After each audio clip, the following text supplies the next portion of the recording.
Thank you. Thank you for that, and thank you for taking the time. We had a discussion. We just want to confirm really that because of the retire and rejoin and the panel's role in relation to appointing chief constables, we just thought it would be useful to take this as the confirmation hearing for the reappointment of the chief constable. So the panel unanimously supportive of that, and they are completely satisfied that you as the Commissioner have been thorough and objective, and this decision is based on merit, and that you've been transparent, very transparent with this process. So thank you for that. And as I say, we're more than happy to support the reappointment of the Chief Constable. One of the things that we've asked, which doesn't affect that decision, is if we can have some clarity around the dates, so what those dates be, and just in terms of whether it's like the end of October 2028 or the end of December 2028. And just in respect to some of the detail, you mentioned, Lee, about the legal advice and the process issue in 2022, that reassurance around those timelines, so that just as protection really for that we don't run into a problem later on. That's we'd appreciate that. Please. That assurance. Thank you. And so thank you very much, all of you. As I've always said from the time that I've taken office, that the credibility of my role is predicated on the amount of scrutiny and the robustness of the scrutiny of this panel. So from my point of view, I welcome the questions, even if that gives pause for thought in terms of thinking about what are the clarity that we need to give that assurance to you. So I'm sure the Chief Constable will be pleased, and I will convey your kind words and messages back to him as well. And I'm sure we get an update to you in June. And just to say, I think unanimously as well, we all agree with Sean about that he's done excellent work, and we're really happy that he's able to stay that extra bit of time and navigate us through. Yeah, he's pleased to know. Brilliant. Thank you very much, all of you. Thank you. It's an outstanding force, which is Yes. That's the ambition. Thank you. Thank you. Yeah. Sorry. Wait for there are some more issues that we want to raise. There's another agenda item, and I'll hand over to Simon. They're under AOB, Chair. Yeah. Right. There are three statements, a couple of statements and a question that need to be read to the panel. The first one came in from Arfon Jones, who was the former Commissioner of North Wales Police. And he submitted a question which went to the Commissioner's office. So I'll read his question first, it's quite long. And just to South Wales? Sorry? Is the question just to South Wales? I think that, yes, just to South Wales. I'll read the question and I'll read the answer. Thank you. And it can be minuted then as well. Okay. So he says, between 27th and the 29th of October 2025, ACC Jenny Gilmer presided over a misconduct hearing for Officer Y, who was granted anonymity.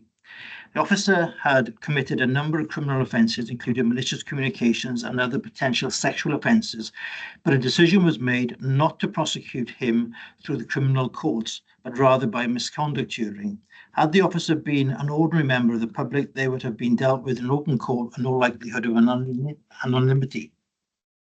This is not the only misconduct hearing where officers have been granted anonymity, and it is felt that South Wales Police are not operating in an open and transparent way, and by giving police officers an easy way out by being sacked or resigning, or allowing alleged criminals who were police officers to walk away without publicly recorded sanction or a criminal record. By dealing with him through misconduct hearings, he has avoided being placed on a sex offenders register or receiving a sex offender prevention order. In fact, how do you, the public representative in South Wales, know that this ex-officer is not posing a daily risk? The way this criminality was dealt with was unequal and justice was not seen to be done. My question, therefore, is whether you will undertake an investigation into South Wales Police's unjustified use of anonymity in misconduct hearings, and as a member of the South Wales Criminal Justice Board, will you scrutinise the CPS's decision making around cases where officers have committed alleged crimes, but where they allow the police to cover up offenders' identity on spurious grounds? It is particularly suspicious that the CPS have destroyed their files and decision notices in such a short period of time. Your intervention is essential in restoring confidence in the ability of South Wales Police to dispense fair, just and equitable open justice. So that was sent to the Commissioner because that's asking the Commissioner to do these things. And the Commissioner has responded, and I'll read the response. It says, in relation to decisions to authorise anonymity in misconduct hearings, both the chair of a panel at the misconduct hearings held under Part 4 of the Police Conduct Regulations and the chair of an accelerated misconduct hearing held under Part 5 of the regulations have discretionary powers under Regulation 39.3 for misconduct hearings and regulations for AMHs to AMHs. Don't know what that stands for. Accelerated misconduct hearings. So they have discretion to exclude any person as they see fit from the whole or part of proceedings, to impose such conditions as they see fit relating to the attendance of any person in order to facilitate the proper conduct of those proceedings, and give such directions as they think appropriate, prohibiting the publication of any matter relating to the proceedings. They then set out the misconduct hearings under Part 4 of the regulations. I won't read that in full, but I will publish this with the minutes. It's a lot to take in. And they also set out here the regulations in relation to misconduct hearings. It says here then at the end that the OPCC, the Office of the Police and Crime Commissioner, has routinely received written rationales for hearings conducted under Part 5 Accelerated. However, following the recent introduction of the regulations relating to Part 4, it was identified that this practice has not been consistently applied. This oversight has now been addressed, and both advisors and chairs have been reminded of their obligation to provide the OPCC, Office of the Police and Crime Commissioner, with the written rationale for such hearings. It's important to note that the OPCC has no authority to overturn a decision regarding anonymity. This responsibility rests solely with the chair of the hearing.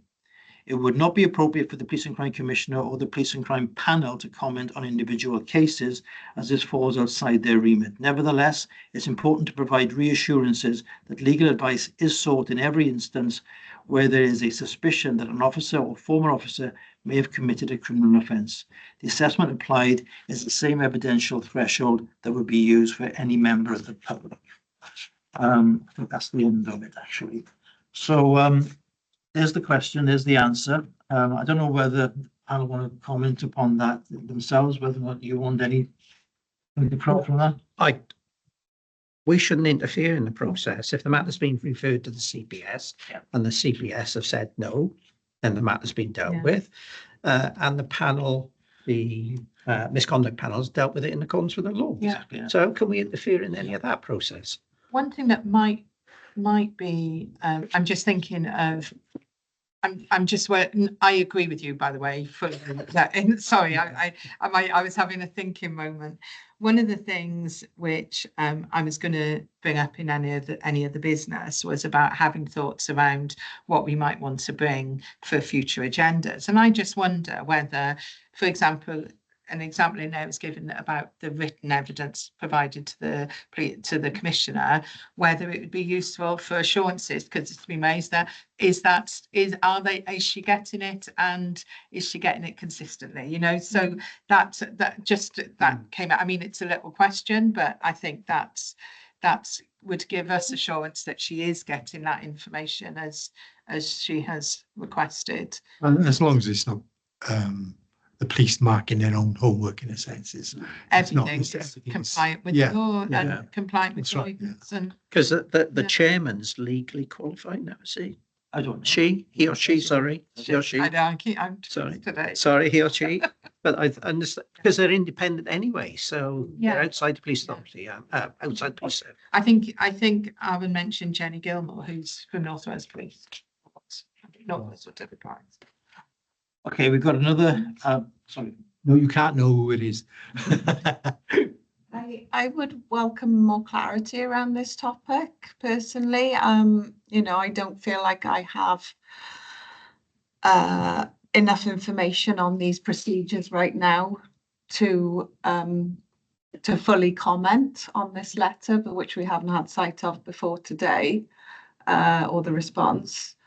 But I would like to have a little bit more clarity on that, and I would like to seek some sort of assurance that issues around violence against women and girls also include internal misconduct and members of the police, and I would like to see that addressed. Is it worth the panel having a statement on the letter to say that we've looked at the letter and we've seen the response by the Commissioner, and it is the panel's view of X, Y, Z, nothing to do with us, sort of. I'm there's two issues. I'm just thinking of what Hannah was saying. I know you're doing it. I wonder whether it would be useful to have an agenda item in a future agenda item that asks about process and that assurances that the information the Commissioner requires in order to hold the Chief Constable to account is being provided and being provided at quality. So which links in then to the ending violence against women and girls. In effect, it's two stages, isn't it? It's one about how does process happen, Yes. and secondly, it's how that process is scrutinised and whether that's happening regularly as well. And I think the point that Gareth made about the fact that actually that decision being made by the CPS. So in a sense, we may disagree with that decision, but that's not for us to necessarily. Yeah. I think also linking it with the whole issue of Father SB seems to me to be really important at the moment. Yeah. I'll make a note of what you said there, and we'll recommend an agenda item in the We should future. make a note of that in a letter, shouldn't we? No response. Well, we're not responding. It was been response from right, the Commissioner, you see. Okay. It's more for transparency because I think there is an item within that around, you know, just ensuring the Commissioner. Yeah. Okay, we've got a statement from a gentleman, Mr. Whitrow, in Neath, and this is just a statement to the Commissioner. He's saying, I'm writing as a resident of Neath to register my formal and strenuous objection to the police precept currently levelled through my council tax. I strongly oppose the mandatory nature of this funding model. It is unacceptable that residents are forced to subsidise your office and the South Wales Police through a regressive local tax, regardless of whether we approve of your spending priorities or the perceived effectiveness of the service provided. Furthermore, I wish to highlight a deep-seated frustration regarding the inequality of service. It appears that for the average man in the street, your office and the force do very little when help is actually needed. In stark contrast, when a business calls, your resources are seemingly available within minutes. This disparity is unacceptable for a service funded by the public. The facts regarding your statement are clearly available. South Wales Police is a registered entity. It gives the DUNS number. Operating in many ways like a business. I object to being compelled to fund an organisation that appears to be run for profit-driven efficiency and corporate interests rather than for the protection and service of individual taxpayers. The continued and significant increases in the police precept place an unjustifiable financial burden on households. I do not consent to this police tax and expect this objection to be formally recorded and presented to the Police and Crime Panel, which it has. So he's not happy with precept. So there's nothing more than that. That was sent to the Commissioner as well. The Commissioner has seen that. Okay. And the last. We need to respond to that though. Well, Sorry. it's not to us. It's not to us. It's to the Commissioner. It's not to us. Has there been a response from the Commissioner? No. Well, I don't know. Don't you think someone should respond though? If someone just to We say, don't know. when thank you, Commissioners noted respond. or something like that. Yeah. It was Just to copied- clarify, we don't know when. Oh, right. Responded. Addressed to us. No, it was addressed to the Commissioner, copied to us. Okay. Right. So, I mean, But they've asked us to consider it, haven't they? they've asked us to read it out. No, yeah, do not consent to be presented. Yeah, so should we just not say thank you very much? Noted. Yeah, but it has been. There's not much. I think I already said that to him. Yeah, there we are. Thank you, Simon. Okay. And the last one is Mr. Jenkins. He lives in Cardiff, and he's posed a couple of questions. He asked for the panel's views on the benefits of transfer of the elected mayoral model of or council leaders. Can you read that again? Oh, Mr. Peter Jenkins, isn't it? My ward colleague. Yes. Yeah. You asked for the panel's views on the benefits of transfer to the elected mayoral system or council leaders.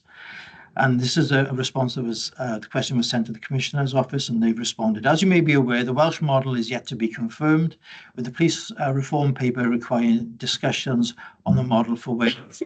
As matters currently stand, it's difficult to provide a response to this question at this time, especially with Welsh Government elections in May. The panel has, however, been offered assurances from the Commissioner that she will work to ensure that communities of Wales are at the heart of any future delivery model, and this is echoed by the panel.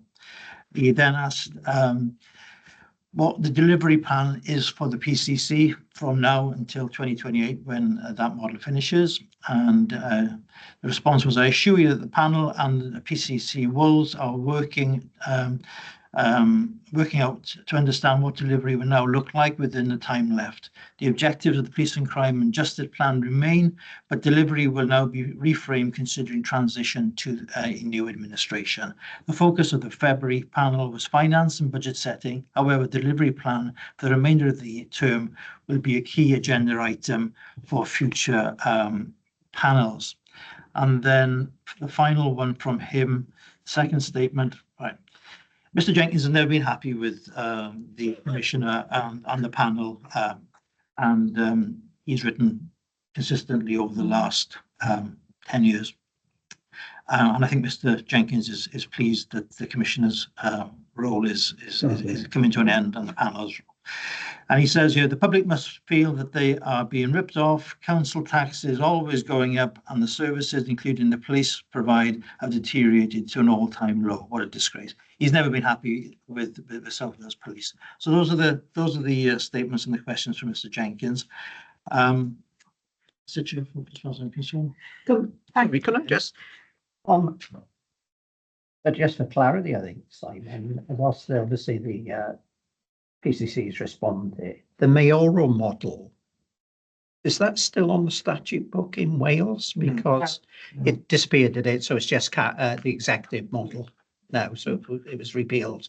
Because it used to be, didn't it? So there was a provision that people could have a referendum and have the mayoral model.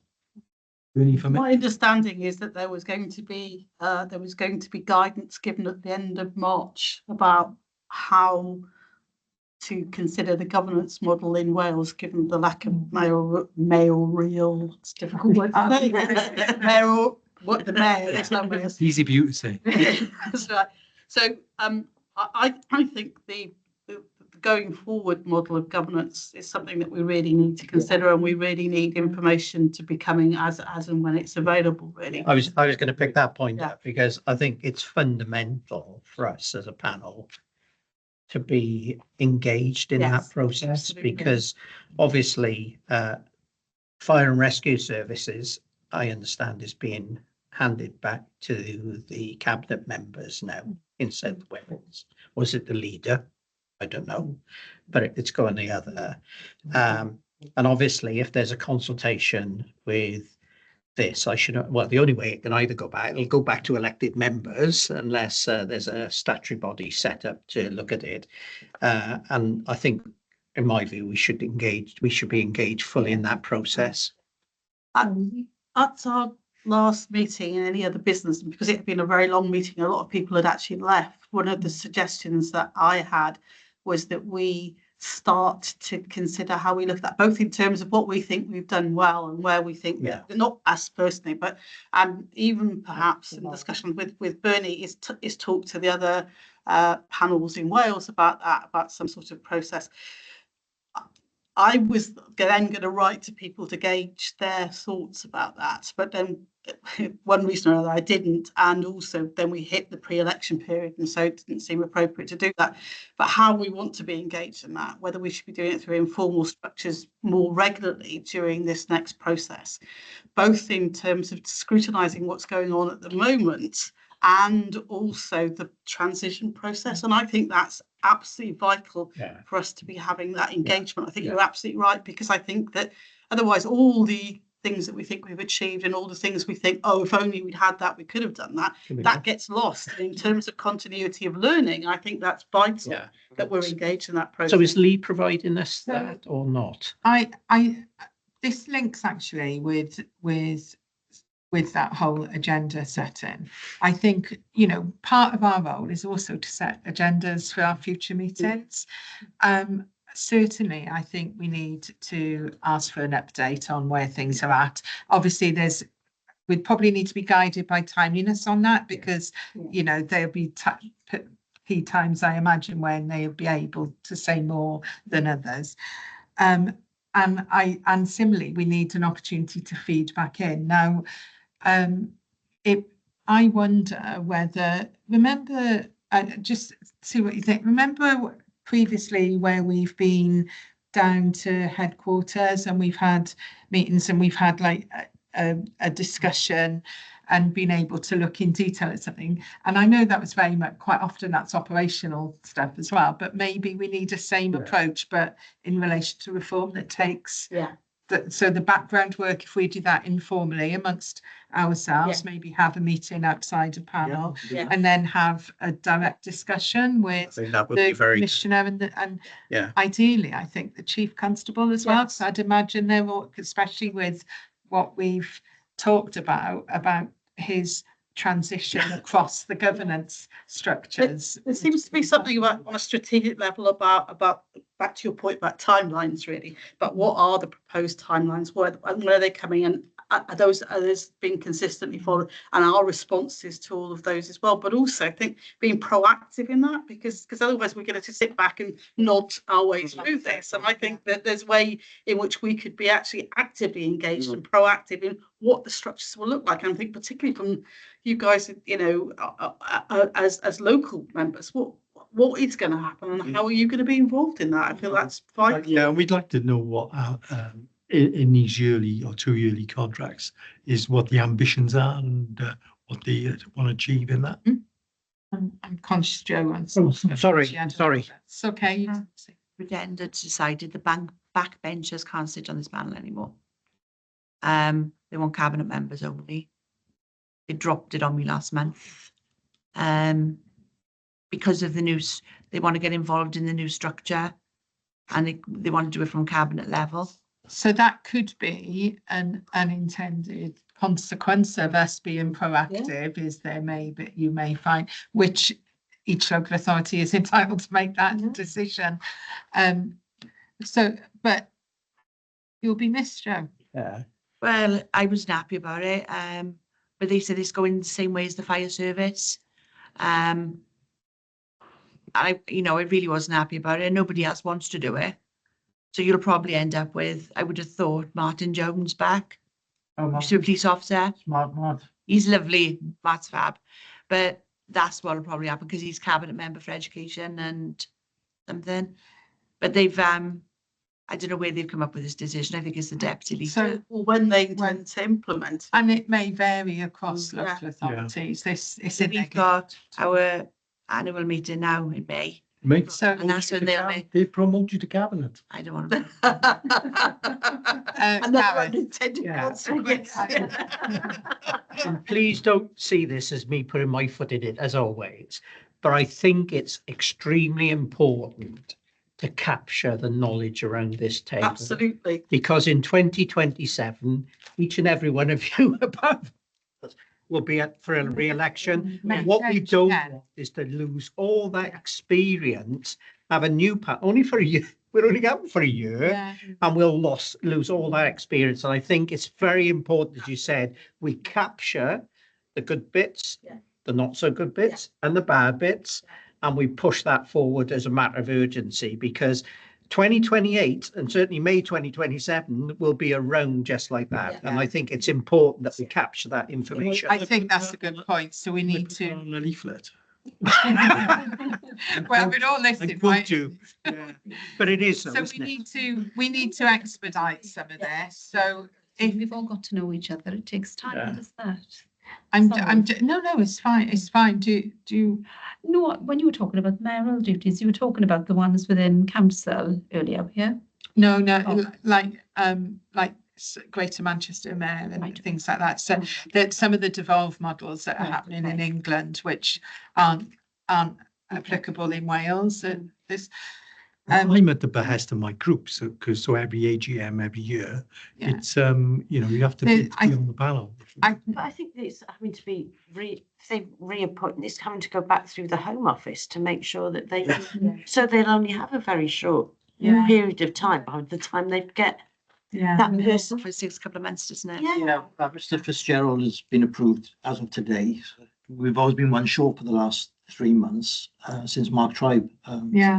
stepped down, but, he's been approved today, but that took best part of 2.5 months, 3 months. So by the time you've got to stop, we've got the break in the summer as well, and they get July reappointed. meetings, yeah. We've I know, less than a year. There's no logic. There is no logic. Within my coalition, what we have a sort of system that the leader decided, if you have a position such as this, it's yours until you decide you no longer want it for continuity. I think, to be fair, I think every local Then- authority Yeah. will have their own, they're independent, That's aren't the they? thing, So yeah, they'll have their yeah, way Yes, and yeah, no that, criticism of, yeah, I'm just thinking So- that for us as a panel, I yeah. think what's happened in So- the past is when somebody after the elections is reappointed to the panel, let's just say you have the elections and you're reappointed, we don't go through the whole Home Office process. No. You've already been approved, but anybody new on the panel, like Martin, if it ended up being him, Imagine it'd be Mark. then he'd have to be, Yeah, I know it doesn't seem any point really, but I'm just going to try and kind of move this forward. So it sounds like there's consensus around us being more proactive and actually feeding into the process and checking an opportunity to do so. In order to do that, it'd be useful if Lee or the Commissioner has sight of any good times so that we can time maybe gathering of information off us to be able to do that and have a meeting with them. If you're happy in the meanwhile to take Sarah up on her offer, if you've still got capacity to yeah. do so, to reach out, and obviously I'm more than happy That's to fine, help. thanks, if you want.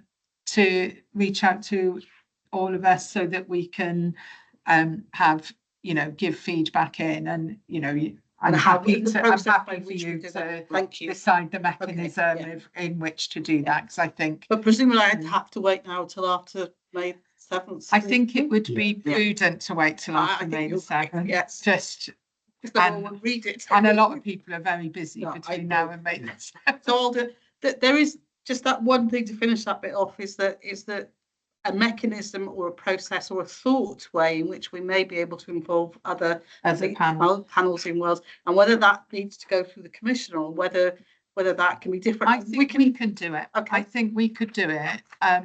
If we could write to the panels, maybe after May the Yeah. 7th, and ask if they're minded to Yeah. do the same. what If their you're current happy to do that. what their current plans are and what Yeah. their thoughts are, and whether they think there's anything that's useful Any that comes shared- from the point of view of a collective voice. Yeah. perhaps we could do Shared that, learning. perhaps we could do it via the WLGA Yeah. because we That'd be a good we idea. have these inter-panel meetings. And then maybe the sort of Yeah, the activation Yeah. point Good. for them to Could you- set one up, yeah. Right to Mention do it to the- Naomi. They could facilitate a meeting if Yeah, well, Yeah. they do, Good. so maybe Yeah. that would be That would something. be really Yeah. helpful, wouldn't it? Good. And- Well, thank you. Just as a final matter, if there is anything that you think could be added to agenda items, or if we think over the next 12 months ahead, can you let us know? And I did say in Bring the that- online meeting that I'd like the finance committee to look at when we took a decision on the precept that, as I said, not 3 weeks later, the Secretary of State for Wales announced that there was 17 million coming down the M4 to us. And I just felt that, Yeah. who knew about that? Were we aware of it? We didn't know the detail, did we? No, that's right. Yeah, it was just, so I'd support that, because the difficulty we had, if you recall, Yeah. precept before, we Yeah. had exactly the same situation. The announcement was made by the Home Office on the Friday. We had the precept Yeah. meeting on the The Tuesday. Tuesday. And when you ask the question, it's, oh, well, we don't know. And the problem is, as my view is you can't make a decision if you don't know what's coming. It could be millions of pounds. It was millions of pounds, but it was focused on recruitment and retention, is my understanding of the new thing. But I agree with Sean. I think the problem is we're caught between the devil and the deep blue sea in some respects. But if you don't, they would have known that there was some money. It doesn't come out of the ether, in my view. They will know there's some money, unless it's Welsh Government, beginning of March, all of a sudden spend £10 million by the end of March because we found a pot of gold. But they would have known. And I think it puts us as a panel in a very difficult position, because you'll get letters like that then saying, oh, hang on a minute, they had another £17 million. You could have cancelled tax by 2% or whatever. or kept it at inflation. Yeah, exactly. And I think the other thing is, and I did mention it, I think it's essential that the Finance Committee gets under the carpet of these figures, because I was having a look the other day, because I thought it would be quite interesting to see what the precept was and how much in reserves did the force have. Then the last couple of years, whilst the precept's gone up quite substantially, last year I think it put £250,000 into the reserve pot because it was in credit, and the year before that it put about £500,000 in the pot because it was in credit. And maybe not a matter for this panel at the time, but one year they put £5 million surplus into the general fund, and it still put a huge increase on the precept figure. So I think we just need to be very careful, because we don't have that information. We've never had it in reality, and we won't have the accounts for 2025-26 until they're signed off this year. But we get caught in the middle of this, and I think, no concern to I can kick up as much as I want, but from a political perspective, in my view, we record this. You just need to be very careful, because if there's a £5 million pot and you put the precept up by 6 or 7%. Well, it's not good optics, is it? No, the question for next year is, Do you know what I mean? Before we make this decision on precept, have we got anything coming down the line that you're aware of? And I think Because that will we base must our remember decision. what happened this year. Like Gareth said, on Friday it was announced, on Tuesday was the precept meeting. Yeah. So realistically, that timing was not brilliant, but it was. It happened kind of again also this year, out- see. It happened again. It was out of. Yeah, we set the. It was also out of hands to a degree, Yeah. because Yeah. decisions have to be made within certain legal Mm. timelines. So I'm just thinking for clarity, because this is recorded and people might not realise that's why the meeting took place when it Yeah. took place, because legally we had to, Set the that precept. decision had to be Yeah. made by a certain That date, date. So there is something around that, the announcements and the how rapid. So it's not so much that it was intentional, it was what had Yeah. happened. I think as well, that we have the finance subcommittee now, that we will see what the impact of that is. I'm certainly, as a member of that, so I'm very open to, if there's particular areas that any panel member wants to look at, to feed that into Simon. We can ask and we can look and feedback if my colleagues aren't too. Yeah, no. Then it's allowed for that. So so I think part of that report from finance will become part of the sequence on the agenda going forward, and we've got them now mapped out for the next 12 months. I think it's important for the panel to see, well, apart from the subgroup as well, is the month 9 report from the force, because that will give you an indication as to whether they're going into What direction? deficit or into a surplus situation. Because if you don't see that month 9 report, then you're whistling in the, you know, sometimes without that knowledge. So I think So that's we will important. make sure that things like that happen. So there'll be Yeah. some things that we'll know is going to be important for everyone to see, but also it's that two-way. If there is something specific like that you are sure, Mm. just let us know so that we can make Okay. sure Great, thanks, Bruce. those questions are asked. Okay, is there any other business? Thank you, everyone. Can I just say thank you. Chairman.